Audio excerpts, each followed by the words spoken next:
A inflação na zona euro recuou para 4,3% em setembro, segundo estimativa rápida do Eurostat.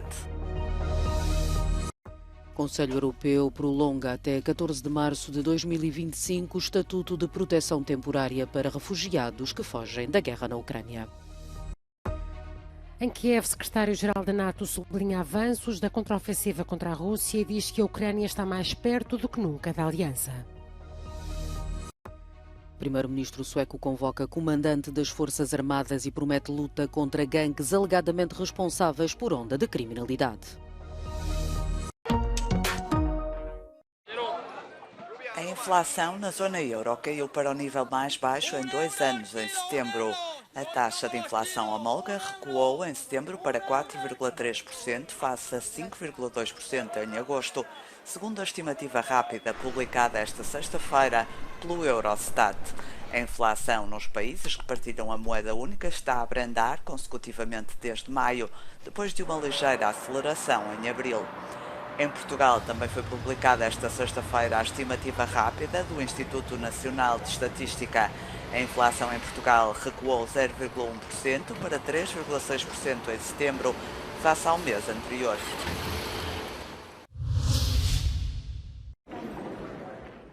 O Conselho Europeu decidiu prorrogar até 4 de março de 2025 o Estatuto de Proteção Temporária para os refugiados que fogem da guerra na Ucrânia. O sistema proporciona uma proteção imediata e coletiva aos deslocados, sem necessidade de análise individual dos pedidos. Este estatuto concede-lhes o direito de residência, acesso ao mercado de trabalho, assistência médica e social e educação para as crianças dentro dos países da União Europeia. De acordo com a Comissária para os Assuntos Internos, Ylva Johansson, cerca de 250 mil pessoas atravessam todas as semanas as fronteiras entre a Ucrânia e a União Europeia, mas nos dois sentidos.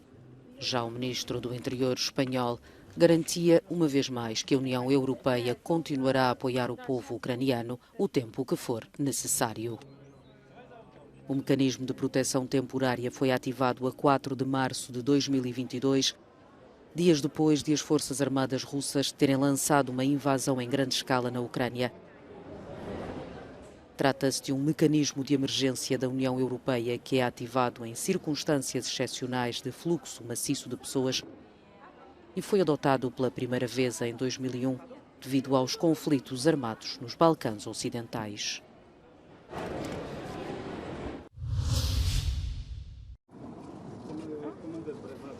Numa visita surpresa a Kiev, o secretário-geral da NATO reuniu esta quinta-feira com o presidente Volodymyr Zelensky para falar sobre as necessidades do exército na guerra contra a Rússia. Jens Stoltenberg sublinhou os avanços da contraofensiva ucraniana e denunciou ilusões imperialistas por parte de Moscou. Every meter that Ukrainian forces regains is a meter that Russia loses. And there is a stark contrast. Ukrainians are fighting for their families, their future, their freedom. Moscow is fighting for imperial delusions. Ukraine is now closer to NATO than ever before. Сьогодні це вже розмова де-факто союзників і питання часу, коли Україна де-юре стане членом Альянсу. Ми робимо все, щоб наблизити цей час. Zelensky disse que o secretário-geral da NATO vai pedir aos Estados-membros da Aliança sistemas de defesa aérea adicionais para proteger as centrais elétricas da Ucrânia e as infraestruturas energéticas que foram danificadas por ataques da Rússia no inverno passado.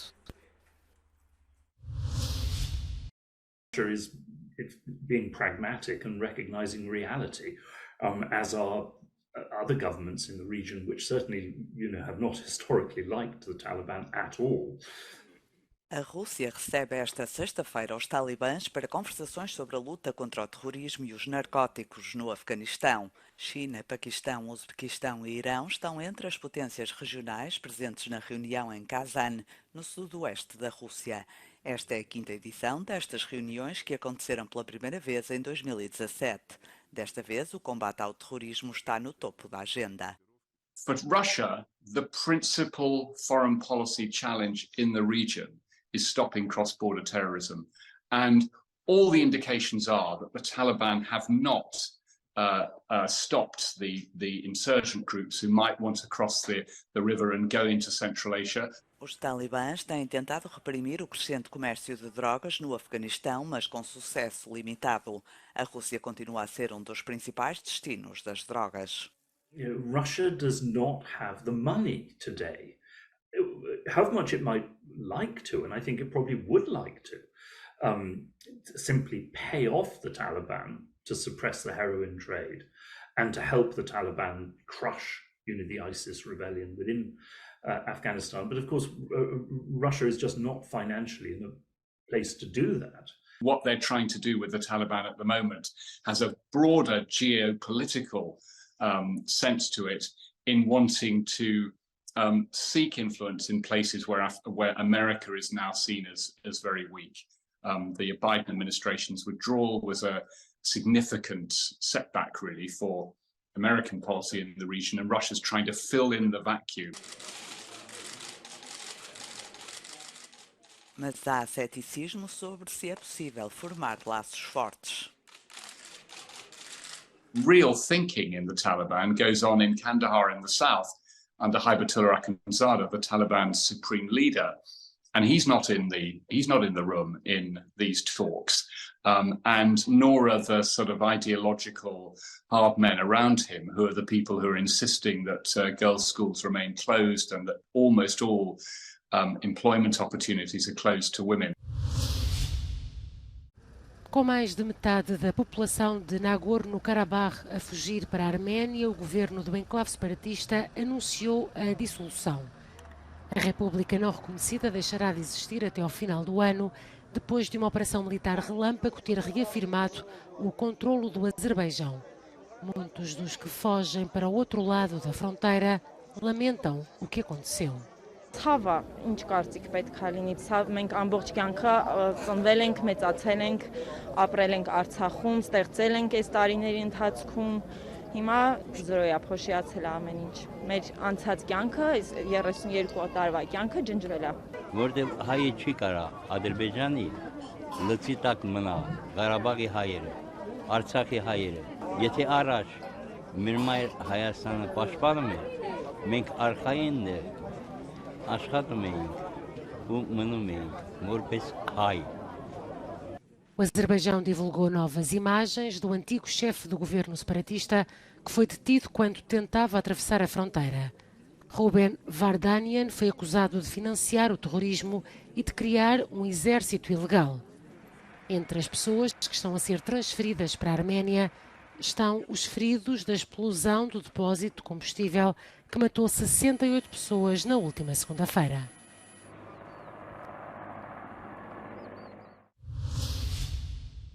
O primeiro-ministro sueco promete uma luta contra os gangues e, numa iniciativa pouco habitual, convocou o comandante das Forças Armadas para lidar com a onda de criminalidade sem precedentes. För vi ska jaga gängen och vi ska besegra gängen. Vi ska ställa dem inför domstol. Är de svenska medborgare ska de låsas in på mycket långa fängelsestraff. Är de utländska medborgare ska de dessutom utvisas.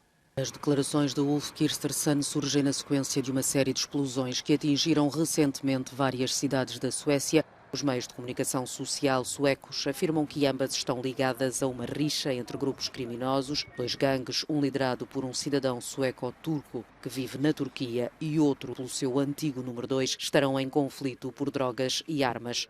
Na segunda e terça-feira ocorreram duas fortes explosões. Entre quarta e sexta, 2 homens e uma mulher foram mortos em diferentes ataques, um deles nos subúrbios de Estocolmo, os outros 2 em Jörbro e Uppsala. O primeiro-ministro considera que as políticas de migração ingênuas e a falta de integração de alguns migrantes conduziram à atual situação.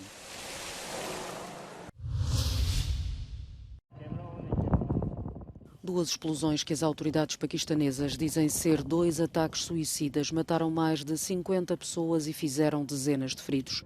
A mais mortífera ocorreu em Mastung, no exterior de uma mesquita, durante uma procissão. Lamentam-se mais de 5 dezenas de mortos e o número deverá aumentar. A segunda explosão ocorreu em Peshawar e vitimou pelo menos 4 pessoas e fez mais de uma dezena de feridos. Os alegados atentados suicidas ocorreram nas celebrações do aniversário de Maomé.